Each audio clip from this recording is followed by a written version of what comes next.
তো হাই friend, finally আমাৰ ঘৰটো সোমাই গ'ল পানী। এয়া নদী বাঢ়িছে।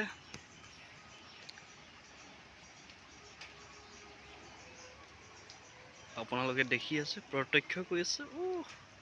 নদীৰ ঢৌ বাঢ়ি আছে নদীখন। এইটো আমাৰ ঘৰ, সোমাই গ'ল পানী। এয়া চব পানীয়ে পানী।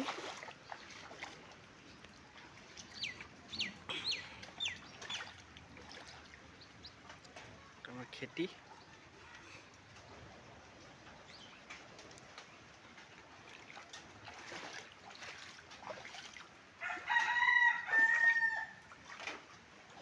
ঘৰৰ ভিতৰত পানী পানী পানী পানী।